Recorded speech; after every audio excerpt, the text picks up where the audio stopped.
This new YouTube thing sucks. All right, I think we're live now. Welcome to Corner Comics. Welcome to Corner Comics. I'm your host, Burkhoff, aka Matt, aka the Young Master Kane, as Russ likes to call me. This is your weekly comic book reading club. We pick 6 issues and sort of go through them one by one, discussing the art, the story, the writers, the people involved, what we liked about it, what we didn't like about it, and just hanging out talking about comics. Russ, how you doing this week? I'm doing amazing. Thanks for asking. And new joining us, we have Mikey, who I know from SIFTer. How are you doing this afternoon for you? Pretty good. Almost was late here because I was dropping off a motorcycle and it kept dying on me. And so my wife had to follow me through the city to make sure that I got to the location that I was supposed to. And then she brought me back. So I was curious about that when you said there was a big snafu with a motorcycle. I was like, okay, yeah. I hope he's not injured. No. Mechanically, no injuries involved. All right. So let's see. Let's run down the list of issues that we're going to be talking about this week. The 2 that I'm bringing to the table: Spawn number 302 and Green Lantern Black Stars number 1. Russ, which 2 comics did you put on the list? I have Sinestro, Year of the Villain. There's only one. And I have The Wrong Earth, which is by not the big 3, some other company. But I ran on it, and they've actually, this is a mini series, but they've started an ongoing after, but this is where it starts. Yeah. And Mikey, what have you got for us? I brought 2. I brought Hawken number 1 from 2011. And my second one is Batman, The Doom That Came to Gotham. I'd really meant to just have the first issue, but all I could pop up was actually the whole novelette. So don't feel bad if you didn't read the whole thing. No worries. I don't think either of us did. So. That's fine. All right. You guys want to just start with, just go down the list. We'll start with my 2, then do Russ's, and then do Mikey's. That'll work. Sure. All right. So Spawn 302.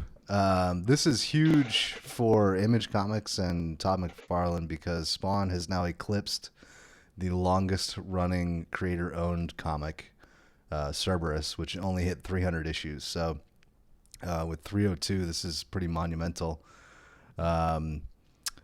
Art, Todd McFarlane and Jason Sean Alexander, who I'm not a huge fan of, but he does a decent job here. Story, Todd McFarlane. He was away from Spawn for I don't know how many issues and has finally taken an interest in the book again, which is really cool. What are your guys' thoughts on this issue? Because I'm a huge Spawn fanboy, so I have pretty much only good things to say about it. Well, I'm not so much a fanboy. I'm certainly a fan of the animated series on HBO, but way back when that was kind of amazing. So much that Spawn has, I know of Spawn, so I know he's fought hell, he's fought heaven, and apparently maybe even boxed with God, and who knows whatever else. So I don't know who's left for him to fight, but this seemed like more like Luke Cage Spawn. Or like I'm Luke Cage with the powers of Cloak, and you know what? No, Punisher, Luke Cage, and Cloak. Okay. That's the trilogy I see it here.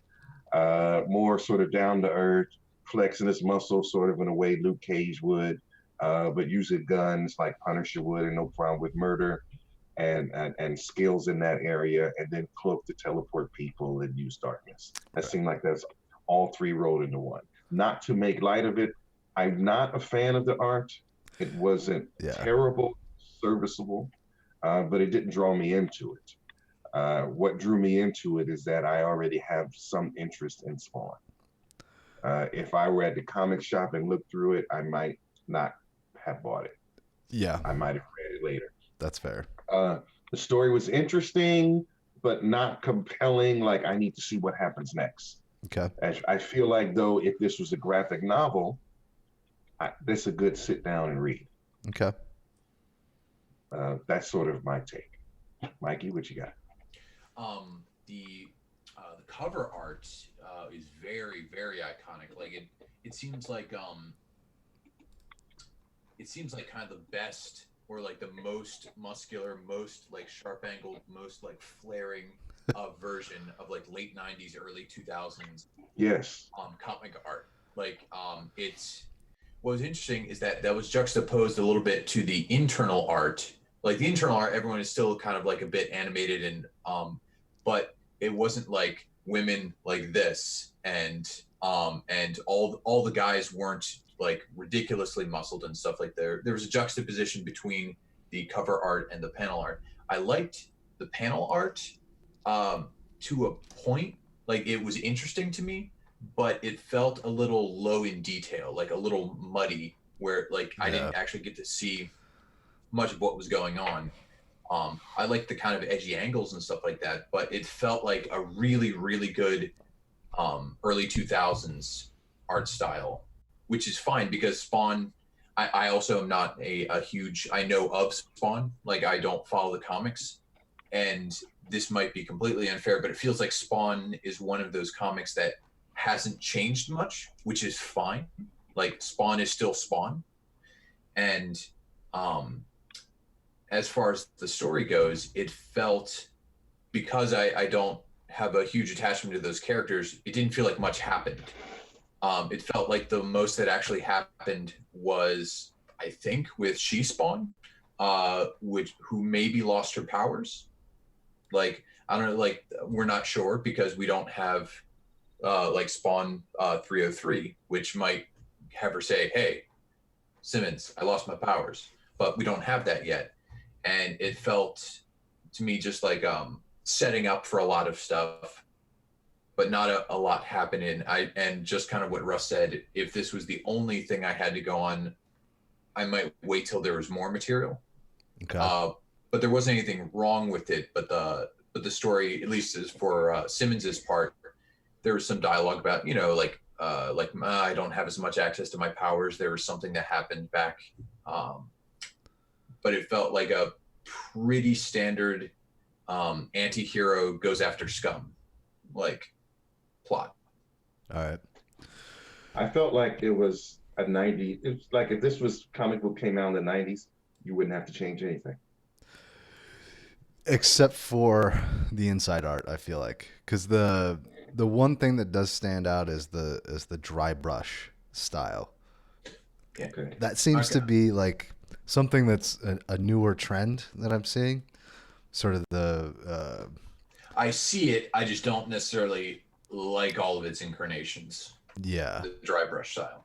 Like What I did to compare, because I'm like, because this is a 2019 comic, and I just wanted to compare it to the detail you could see in, say, Court of Owls. I went and opened up Court of Owls. I'm like, there's a lot of very small detail in these panels.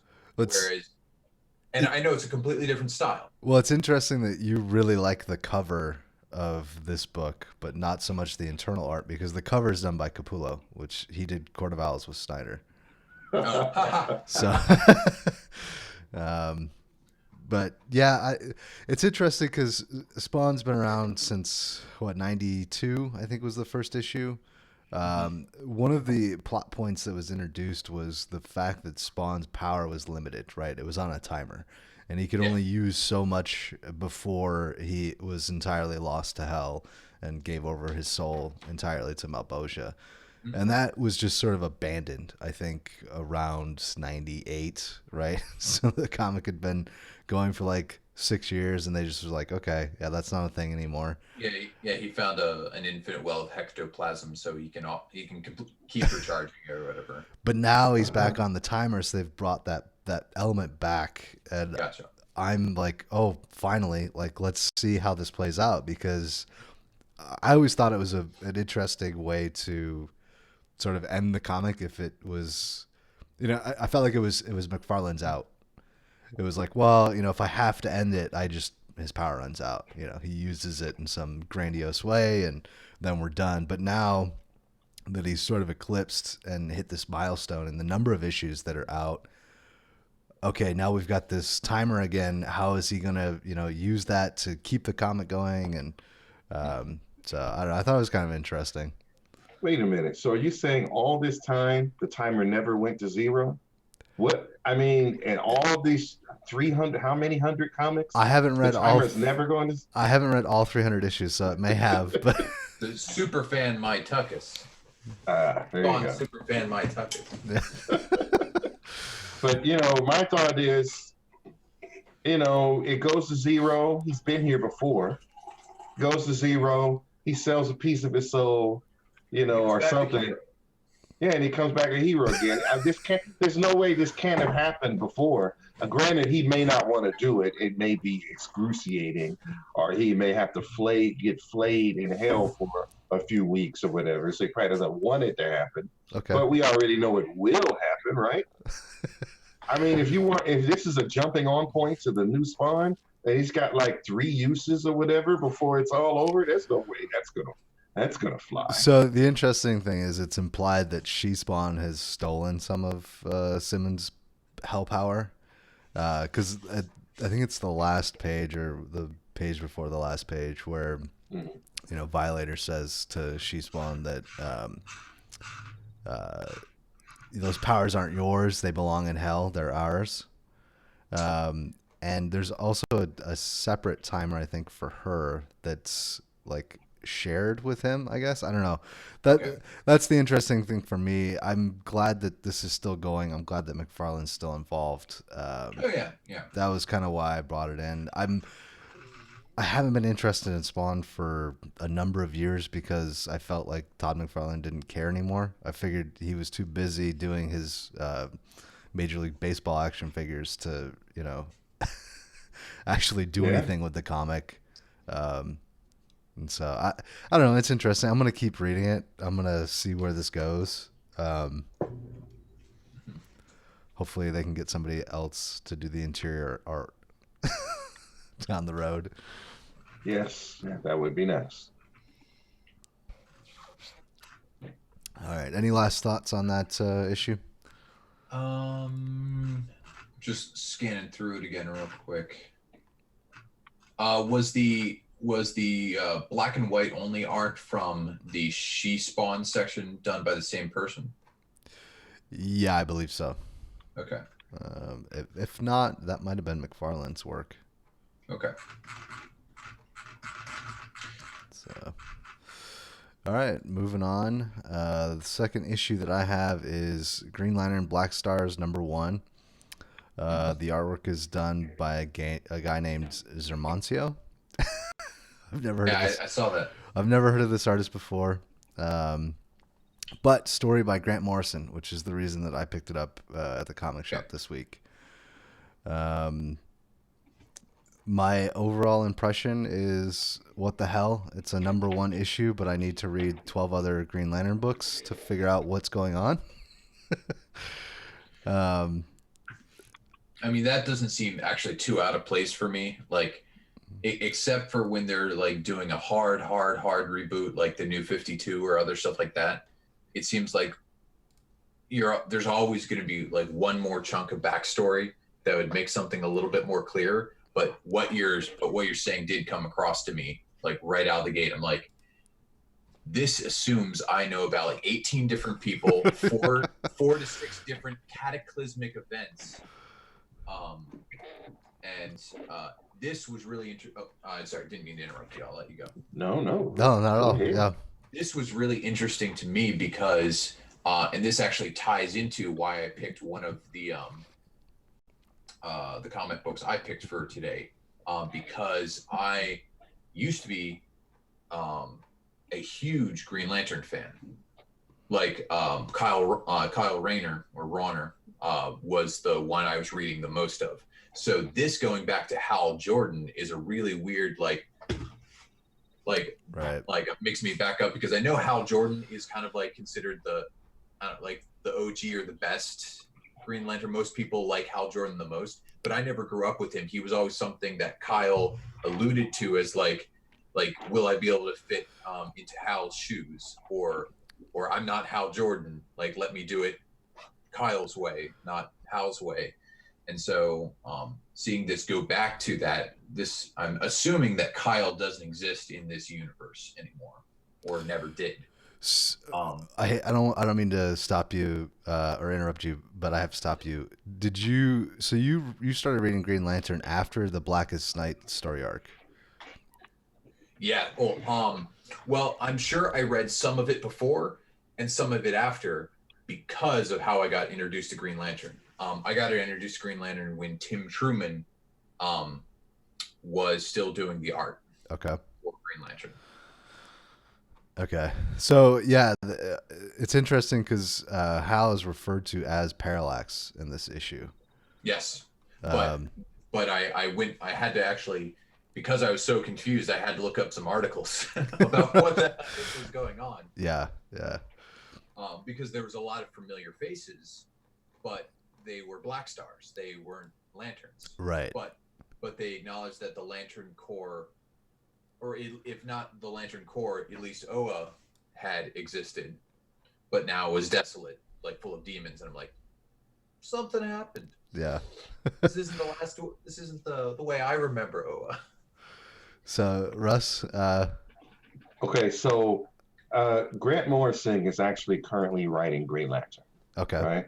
So there's 12 issues out, and if you want all the prequel to this story, then there's a 12-issue set you could read. So all the setup is there. Now, I have read some of it, so I'm already more familiar with the series, with some of the things that honestly make no sense without context. This is only a 3-issue miniseries. Right. So this is more like read the Green Lantern series, jump in and read this, and then come back to the Green Lantern series. Okay. That's sort of how I see it. So fair. Like I like small contained stories, like, because and I'm not opposed to going back and reading stuff to get more context. I got trapped in a gigantic loop because I was like, you know what? I never finished the Cassandra Cain Batgirl saga. I'm like, okay, I want to finish that because she was my favorite Batgirl. And I'm like, all right, I want to start at the beginning. Okay, where does she actually pop in? Oh, she pops in during No Man's Land. Okay, or whatever. I guess I'll read No Man's Land. Like, that's pretty big. And they're like, oh, wait, there's a road to No Man's Land. So 4,000 pages of comics later, I'm still not actually into the Cassandra Cain Batgirl series because I'm finishing No Man's Land. And now she's not Batgirl anymore. Well, I mean, now she's not. Like, but I'm like, because I was like, she was my favorite. Like, I want to see where she actually all came from because she could just kind of popped in for me when I had found the comics, and so yeah. So I'm not opposed to very, very strenuous backlogging to figure out one single piece of information of why it makes sense. But so currently the Green Lantern is the current incarnation is only 12 episodes or 12 issues right now. Yes. Yeah. Currently, yes. I don't know if it ends or not, but I know it's 12 and done. So okay. far. And it's Hal Jordan, correct? Yes. Yes. Okay. Right. So it's sort of a soft reboot done by Grant Morrison. So you get the Grant Morrison storytelling. Yep. You get into Hal and he brings you into it. For me, this book on its own is sort of a dense read. If you don't have any of the background, there's a lot here. Yeah. That you have to read into the universe that you really can't do anything with. Yeah. So that was. Hold on, something just popped up here. That was my challenge. Is okay. This in this universe and these evil people and they're on Oa, and so what's happened to Oa and what, and even the creepy creatures on Oa have their own, like, that has to be broken down. Right. You know what I mean? And you gotta, you really, there's a lot here that you really have to marinate with some of it so you can get it. And maybe that's good because it makes you have to reread, and maybe that's the hallmark of a good book. I don't know. But it was pretty dense. Now, I like a good sci-fi story with a lot of stuff happening, but this was a lot. Yeah. And I know Grant Morrison knows how to tell a story, and I know that Grant Morrison has layers upon layers upon layers in the story. So all his stories can be peeled for later on, and you have a whole nother story going there. And then you see his interview, and you realize he was going somewhere else with it. But there's a lot here that, and I couldn't get it all in one sitting. I didn't walk away with understanding. I wasn't sure if I enjoyed it. Did I enjoy this? I'm not sure. It's not bad. There's a lot here. I'm interested, but am I interested enough to buy another one? That's sort of where it left me. Yeah.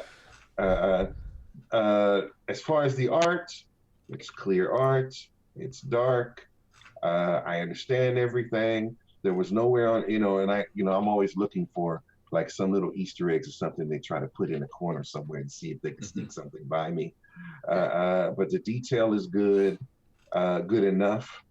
It didn't make me think that I wasn't amazed by the art, but it was there. It was very good quality, serviceable art. Like you didn't feel like anything was not expressed correctly due to the art's fault. Yes, totally agree. Yeah, I like the chunky black that's used throughout this. I feel like that's not used enough in comics anymore.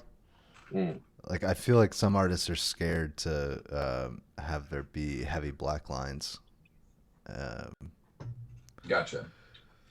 Well, I mean, yeah, that's something that kind of shifts back and forth with the times, I feel. Because like sometimes I feel like, wow, those lines are way too thick. Like, and other times, and then there's the people who, I know this is unfair to all the people who were doing it like this before, but what I call like the Samurai Jack art, where there's no black lines at all.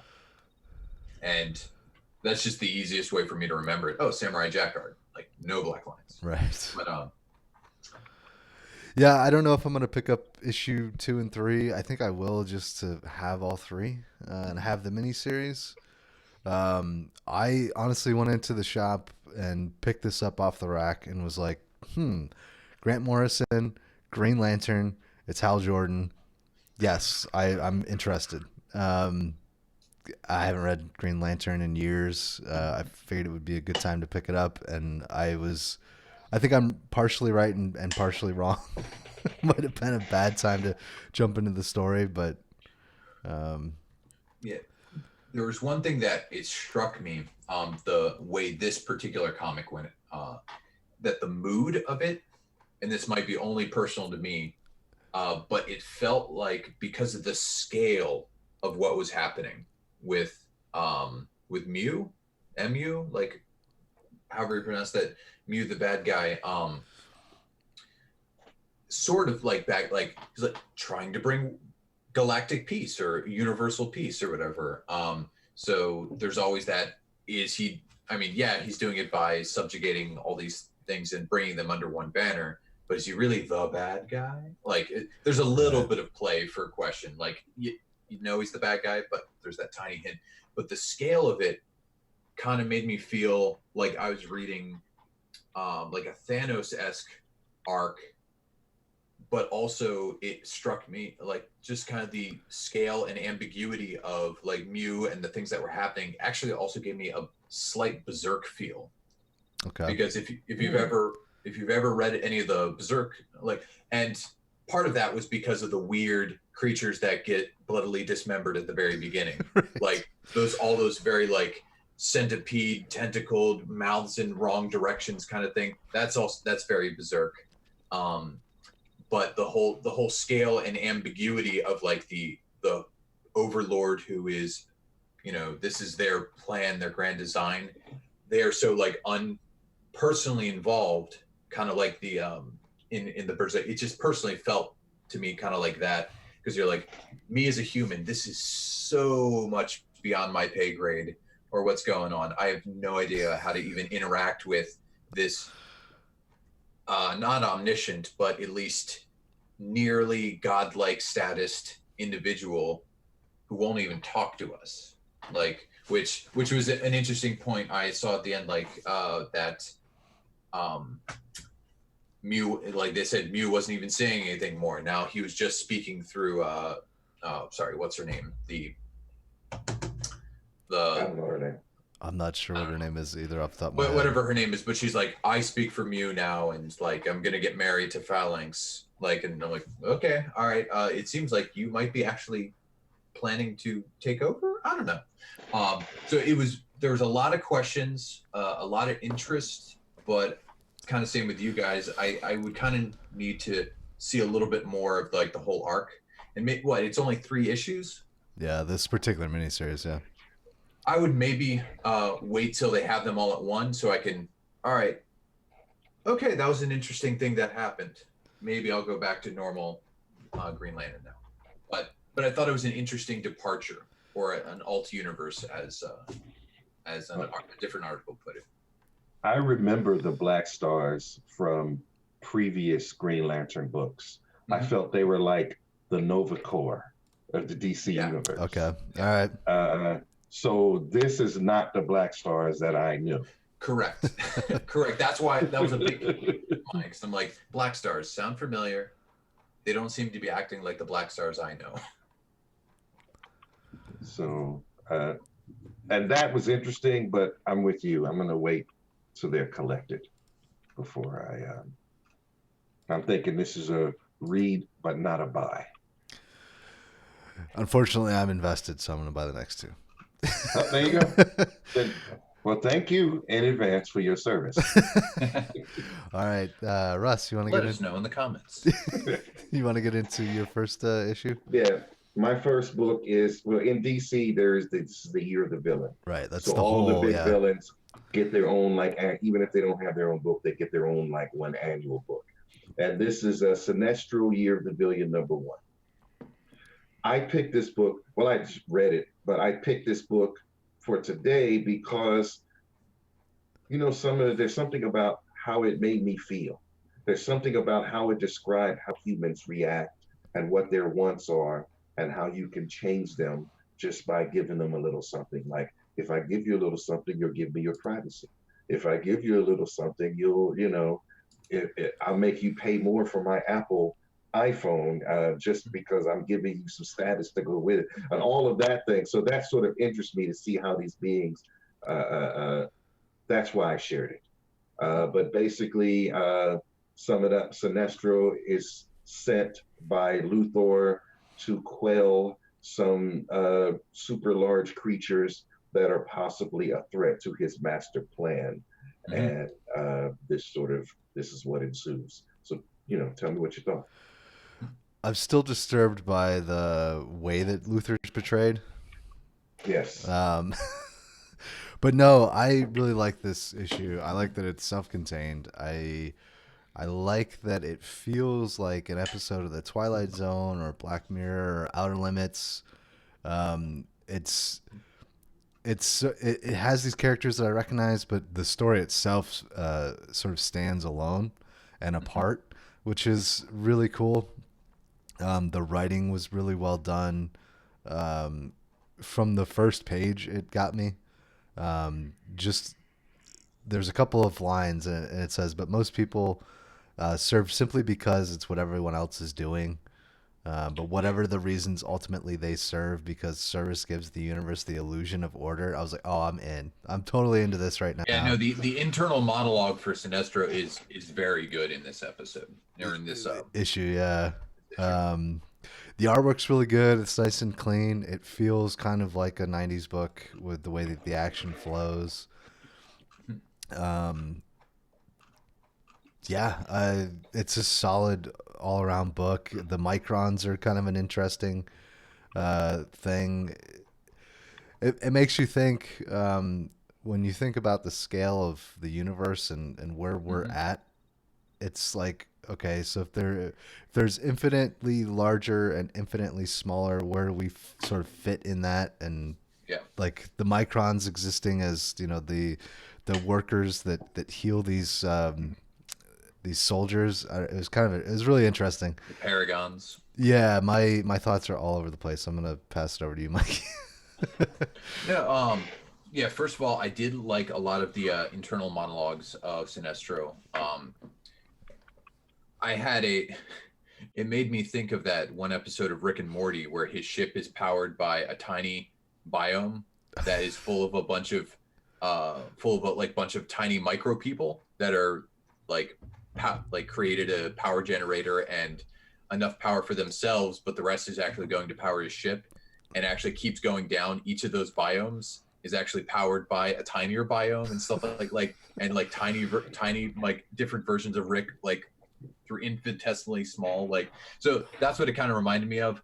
Vastly different tone, but the premise felt similar to me. It was really interesting how it kind of like, and I'm sure this is 100% on purpose, went through the last 60 or 70 years of American culture. Yeah. Like 100%. It was mimicking what happened. Like, I mean, of course, like I'm looking on the one page that they definitely have hippie musicians like playing music and stuff like that for like in the one, but how even in the span of humankind, like that was not always the case. Free time, Right. Like the concept of free time is almost, for the majority of people, something of the last 100 years, 150 years, and it's something that like I'd often kind of thought of like from a different perspective is if you think about the things that we not complain about, but the things that we find the needs to take our time and to dedicate to those different causes or different issues that we find, are things that in other time periods wouldn't have mattered at all, because like, hey, the French are trying to kill us. We can worry about, like, there's no time to worry about that other like issue or whatever because the French are trying to kill us. And it was really cool actually seeing the different flow and the different philosophies that he went through so quickly with like, all right, like, yeah, the one where paragons are war criminals, so like all the microns are protesting, and that's why no work is getting done.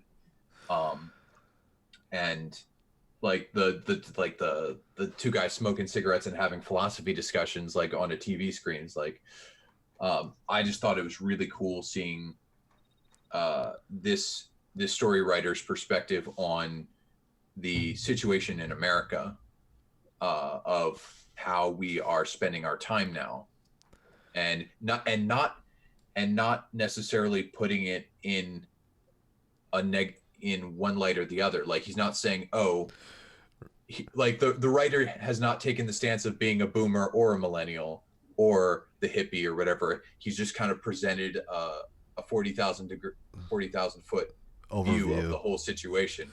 And the one line where it's talking about the best way or the most effective way, it was where is it?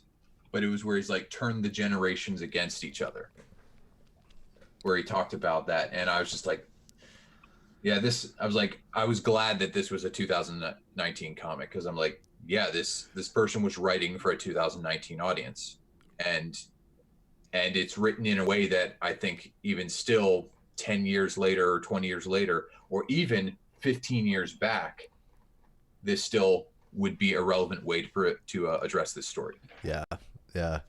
I think it's not completely dated, like in its approach.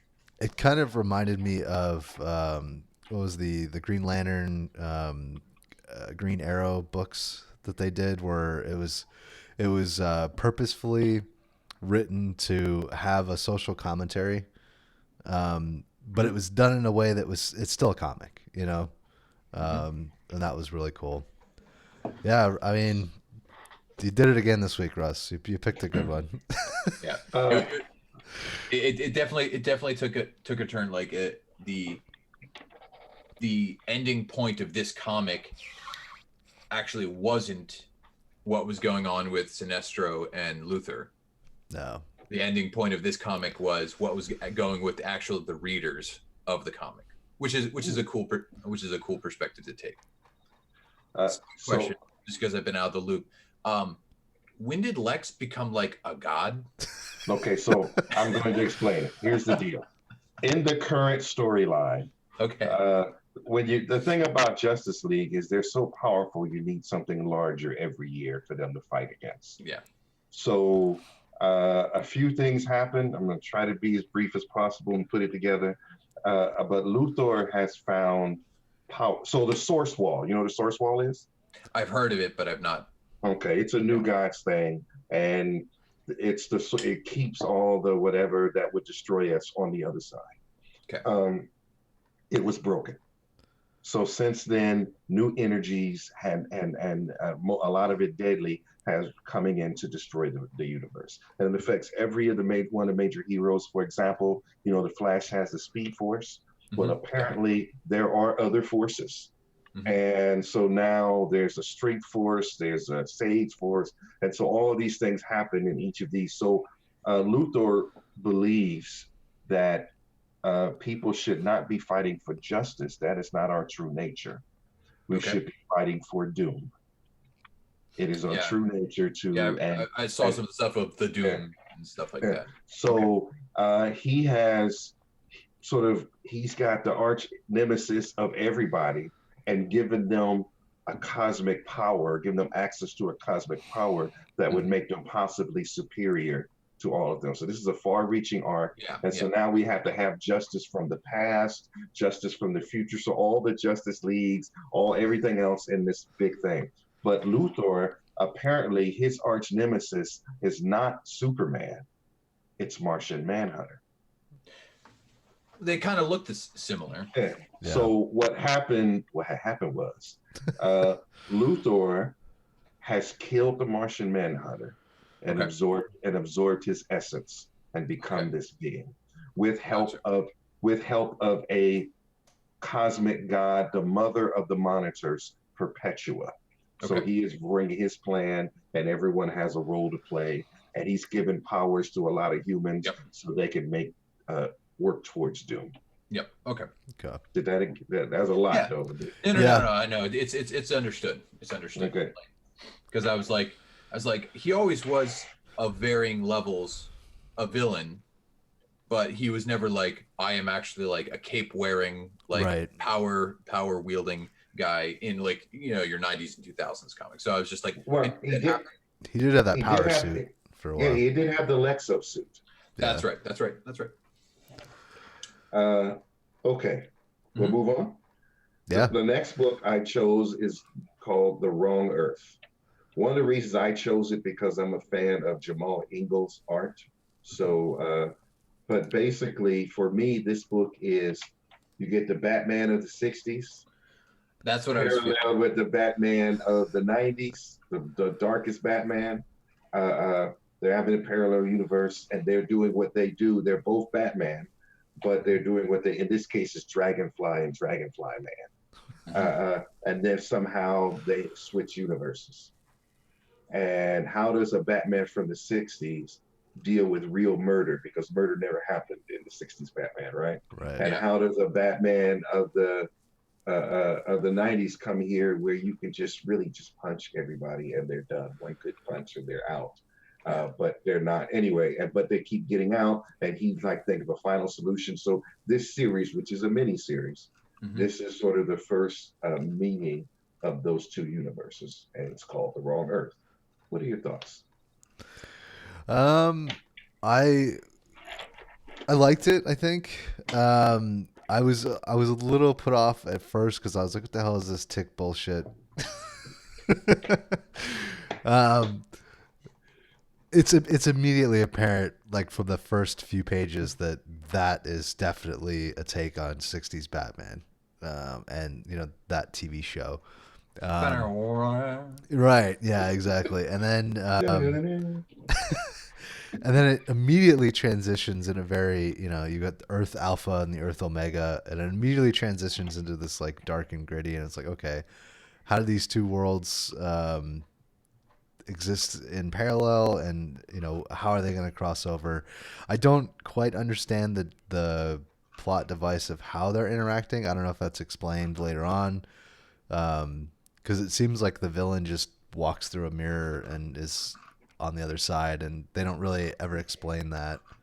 But yeah, I kind of got mirror universe vibes from Star Trek, combined with the Tick, and yeah, I enjoyed it. Mikey? At first I was like, my question was, is this the first like incarnation of Dragonfly Man or whatever? Like, this is like, okay, so he's not like an established character. This is correct. Okay. Yeah. All right. That was something I was like, is he like, I mean, I know there's a lot of like obscure, like there's Squirrel Girl, for crying out loud. Like people think like, wait, that's a real thing. I'm like, yeah, that's a real thing. She actually is like more powerful than you'd think. But I did like the flip-flopping, and it was just a really cool, like I liked the juxtaposition of the two. I'm not going to use, I promise I won't use that word anymore today. I've used it twice already. But I did like the clash of ideas, of the mentalities of these two different versions of the same superhero. And it's something that we kind of get.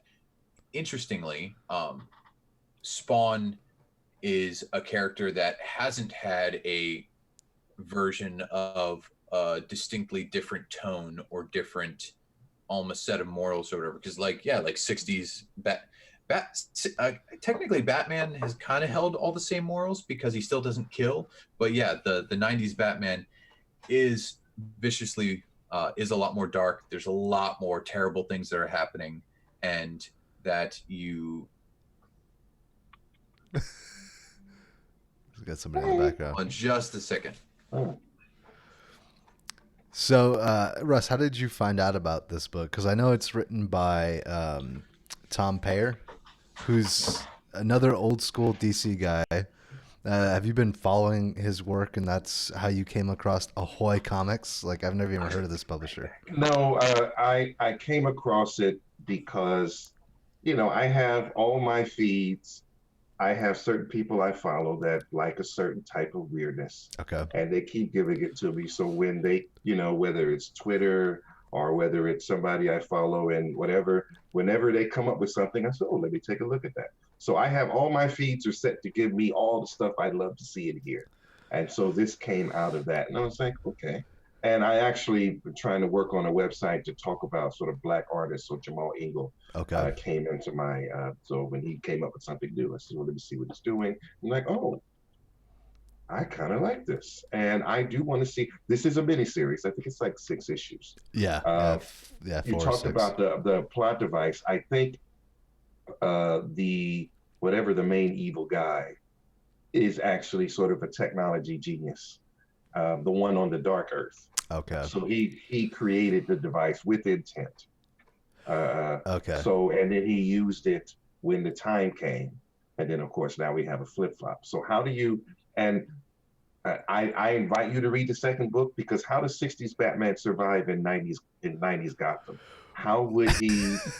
He's still the same guy, same face, everything else. Right. How would he handle when people really came up with a weapon that was like, shut up, and start shooting at him, right? Because, no one was really more of a threat more than fisticuffs, right? In 60s Batman. Yeah, well, I hate to spoil the end of this issue, but yeah, spoiler warning, he gets shot and is laying on the ground. He gets shot by cops too, which is crazy. Like, they straight up just... Yeah. And if there was something that happened, I have one story of the 60s Batman series that threw me beyond anything because it was always wild and wacky and the Batusi and everything else. Right. But one time, Bruce Wayne and Dick Grayson were captured. Okay. Right? And they were captured to make Batman come, but they were captured in their civilian identities. So, yes, I do remember this episode, actually. Right, and then so Bruce Wayne pulls out some capsules that he has in his tie, right? He pulls out these capsules and asks his captors for some warm water. So he gets 2 glasses of warm water. He pulls out these capsules and put in the capsules, and out come from these capsules unfolding bat suits, Right. complete with utility belt. Yeah. Right? And I'm thinking this can only happen. And that was where it lost me. Like I was all 60s Batman at the time, right? And then he did that, and I was like, no, wait, come on, right? I understand having bat shark repellent on you. I even will go with the bat swimming trunks. I can accept that. But the unfolding bat suits from capsules in his tie that were dry because they were and had a utility belt, that's when I stopped watching that series. I was like, no, I can't move past this. This is not acceptable. Come on. How much of belief must I suspend, you know? Right. And when you see, and that's why I invite you to watch, to read the next issue, because when you see how we get out of this I got shot thing, Right. it might bring you there again. Okay. All right. Gotcha. That works. Uh, Yeah, Mike, anything else? you stepped away for a minute. You have any additional thoughts? No, except that I'm happy that they can do kind of these experimental one-offs to show like just a concept, like, and to illustrate it without having to use the people you're not parroting but you're alluding to.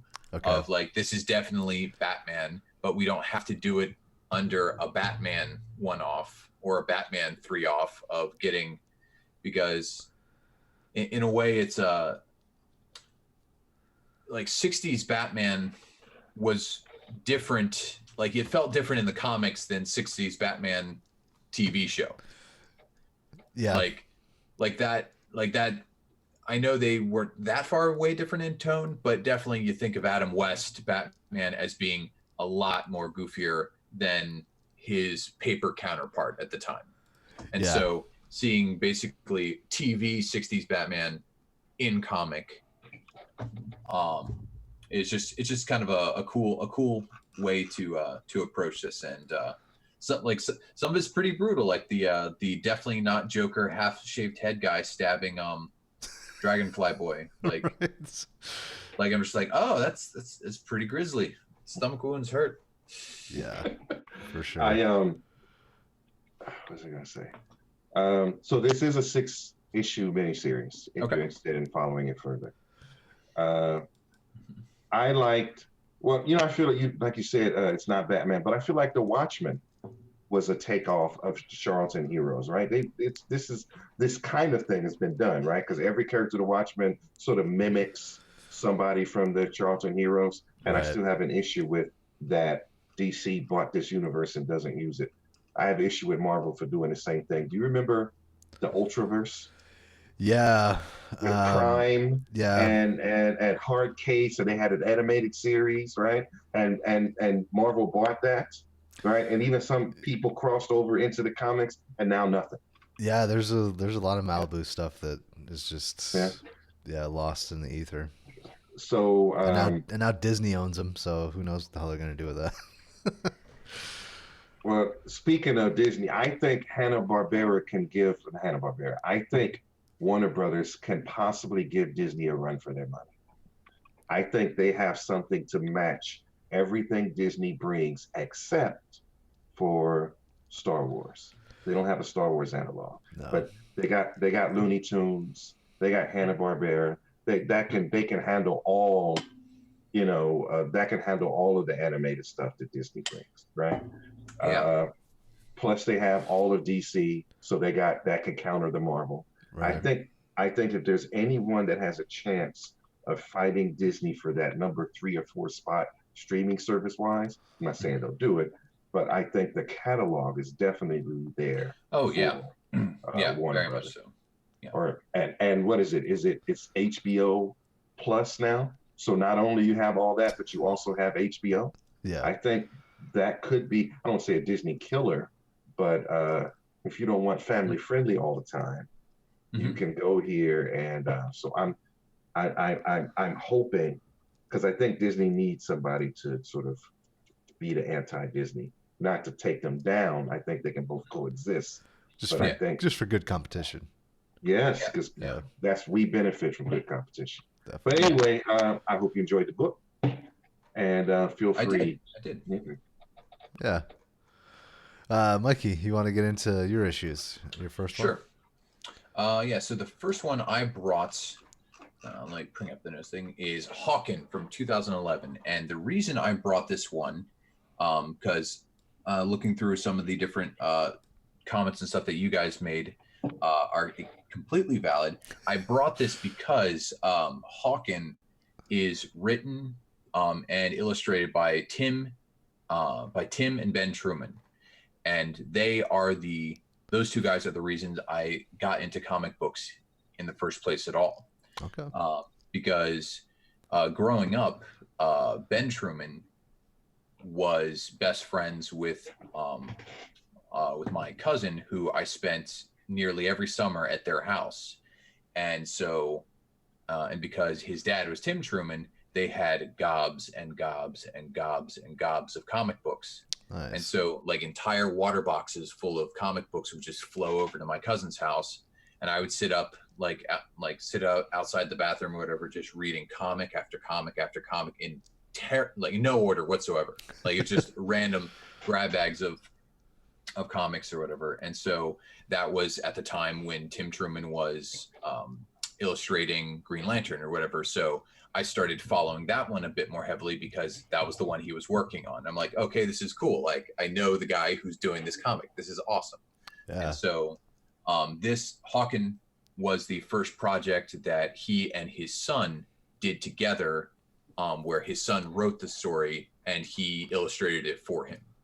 And so, because I know Tim Truman had been doing desperado Western type comics or whatever for a long time, a Scout, I think, in the 80s. Okay.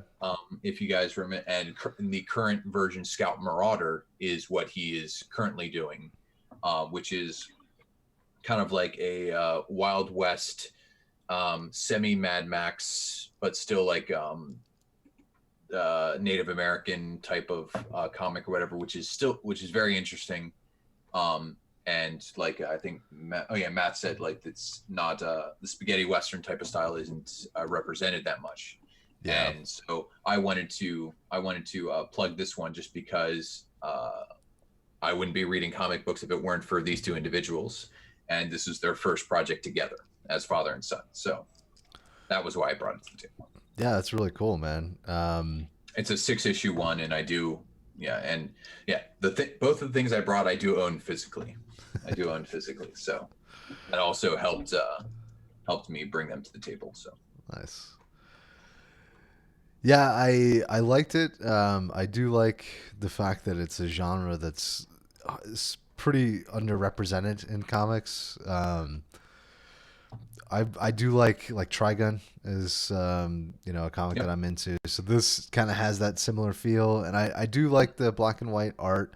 The only thing that I don't particularly care for with this this issue or this series, I haven't read the other ones, is how it feels a little unfinished, and it could have used a little more time with the ink, I guess. I don't know if this is like physical paper that's been scanned in and then they put the letters on top, because it does have that quality to it as well. I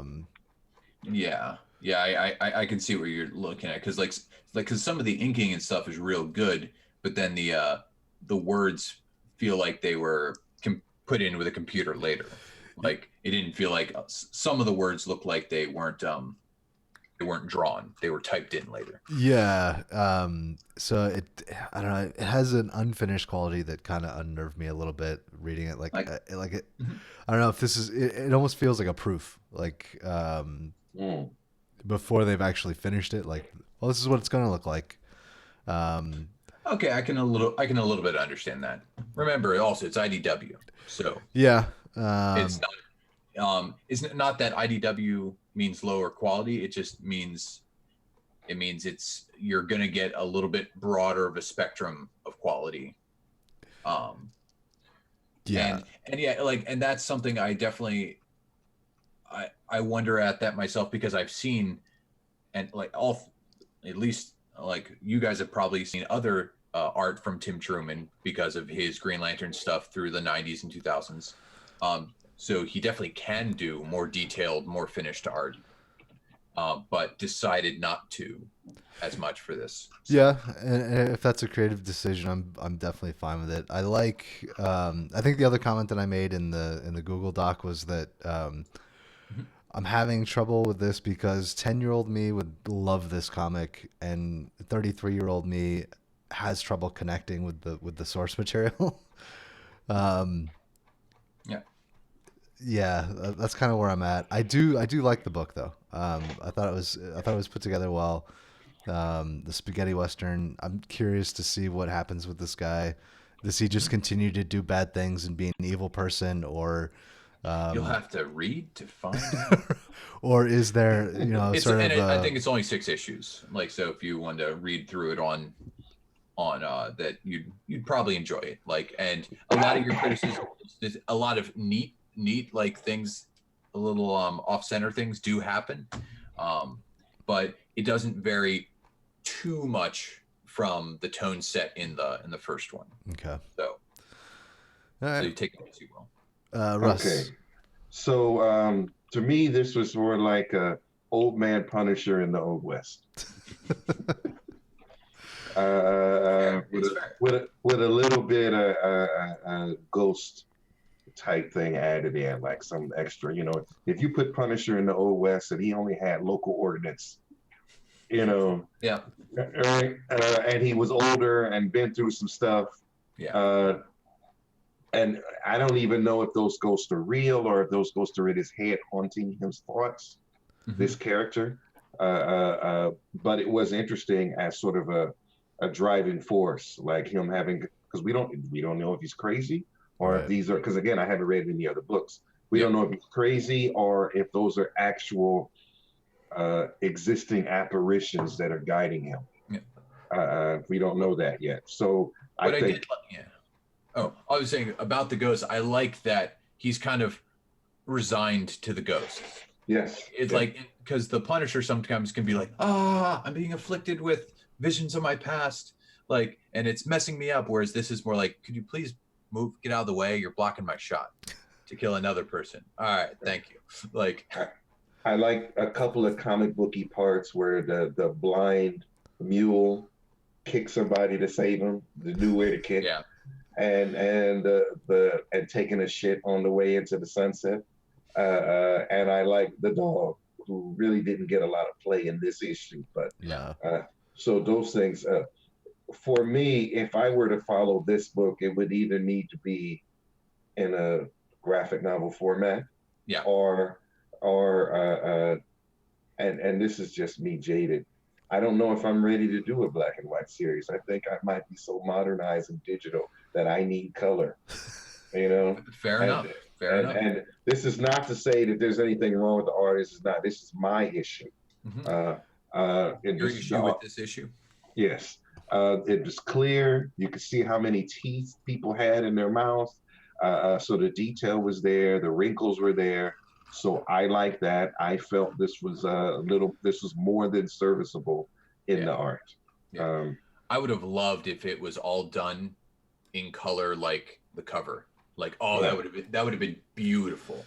Absolutely beautiful. And if that were so, I would certainly have been compelled to, not that I'm not, it's just not as much.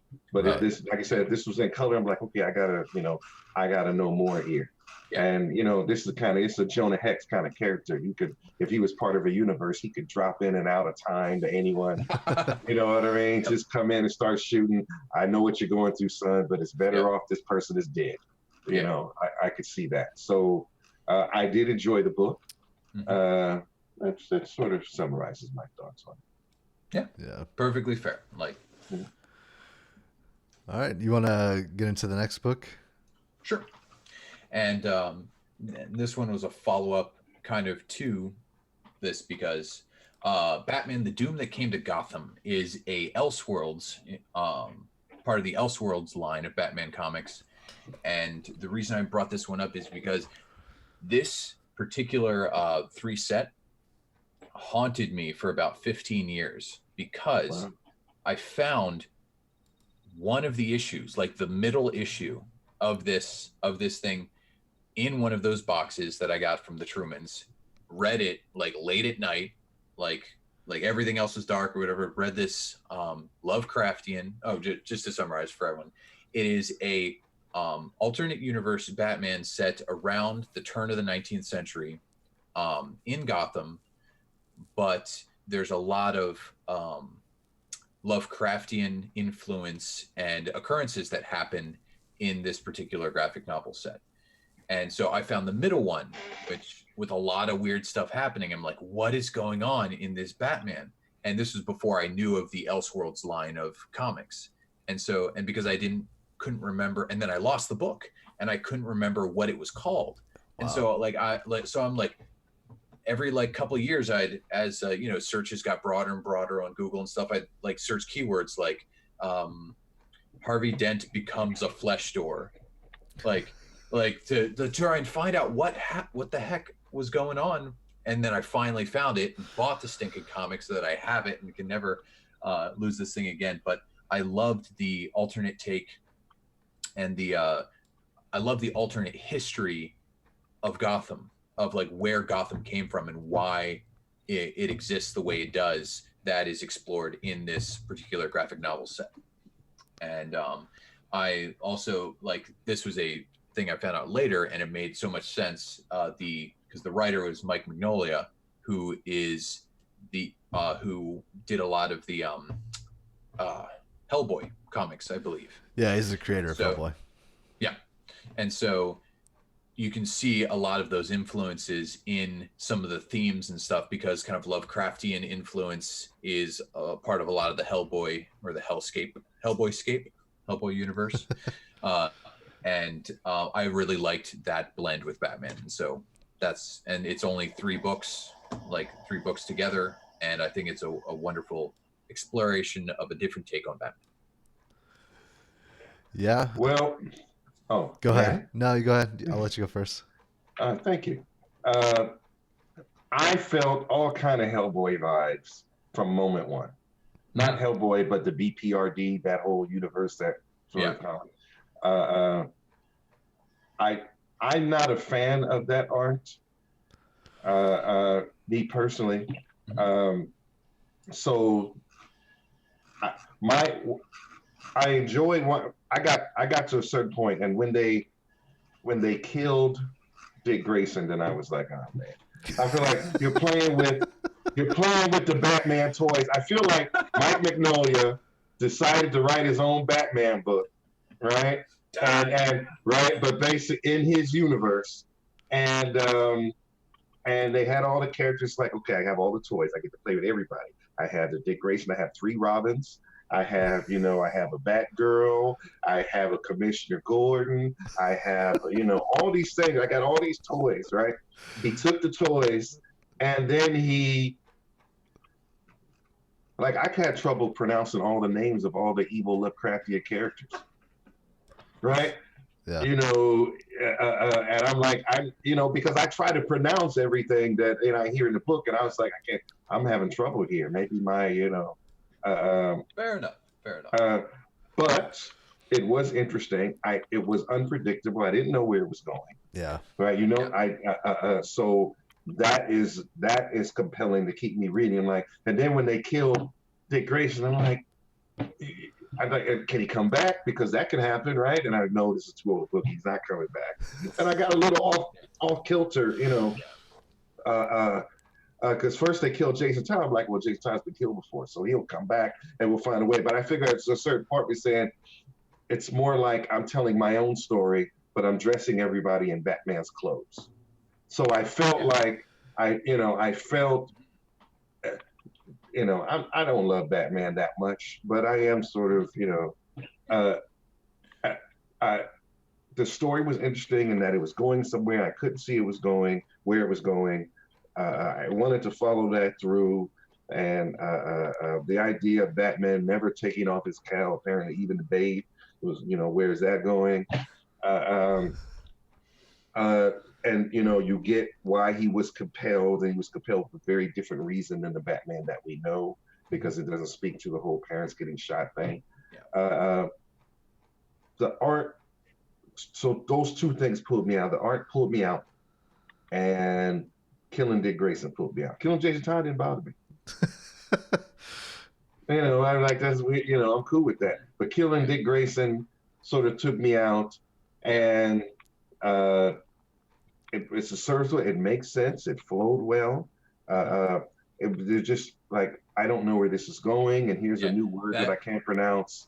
That was a huge thing for me reading this when I was a lot younger. Was I have no idea where this is going. Like, there's no trope that I can try and point a line to that this is going towards. I'm like, I got to read this just to find out what the heck is going to happen.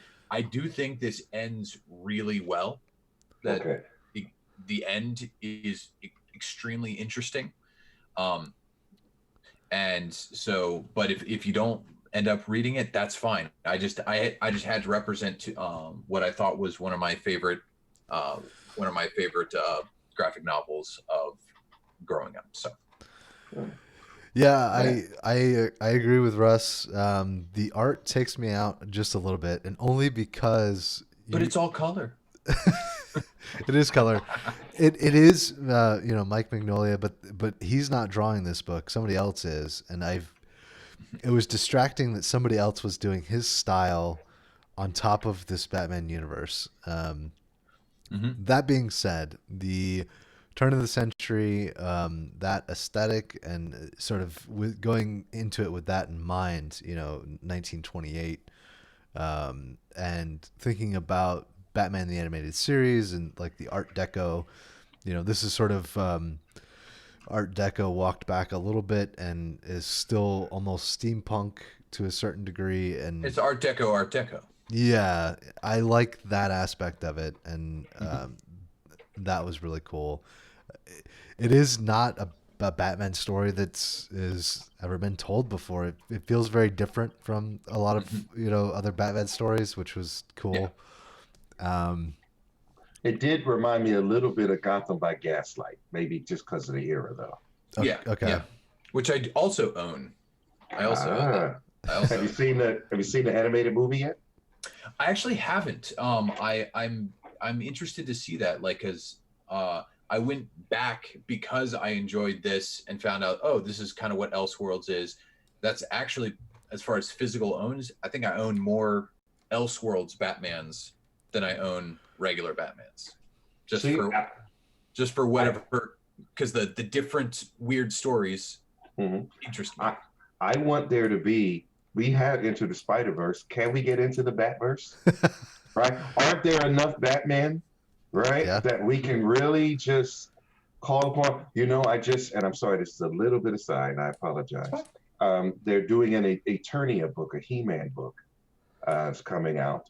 And it's sort of into the He-Man universe. There's going to be multiple versions of He-Man to fight the He-verse, Eternia-verse, perhaps, to fight this evil. And apparently the only one that can save them is a good version of Skeletor. Oh, Jesus. And you want to see that, right? You got and I was like, yes, give me that. I want that. So I'm looking forward to that. But I think because I agree, there's a lot of interesting Elseworlds Batman, right? More, and I find Batman Elseworlds wise more interesting than any of the other heroes. So I think, fine, can't we have something where there's there's a guy out hunting Batman in different universes, and we have to get the Council of Bats to come together, the cosmic Bat community, and in that universe there's a Super Batman, there's a Green Lantern Batman, there's a Shazam Batman, all from different universes, because they did that with the Council of Reeds for Fantastic Four. Why can't we have a Council of Bats? Yeah, the another one I got up there is it's a Gotham Knight, and it's actually like a medieval Batman, like he's in a full suit of armor and stuff like that. It's like yeah, he's finally the Gotham Knight, like he's actually a knight now. It's pretty cool. So, but yeah, that's why I brought this one to the table, because it was so very different from most of what people would read, no matter what they were reading. Generally, it's not a story like this. No, I think I'll probably finish it. I only got about maybe halfway through. Yeah. So yeah, those are all the issues, gentlemen. We're coming up on I think 90 minutes. So I think I'm gonna call it there. But All right. thank you both for joining me, Mikey. Thank you for joining on late notice Yeah, no and problem. jumping on. Of course, you're welcome to come back. Any final closing thoughts, guys? Nope, got nothing. No, I'm good. Good. All right, so that's Corner Comics episode 4. We'll be back next week, and we'll have 6 more issues to talk about. So on that note, we're out. Peace.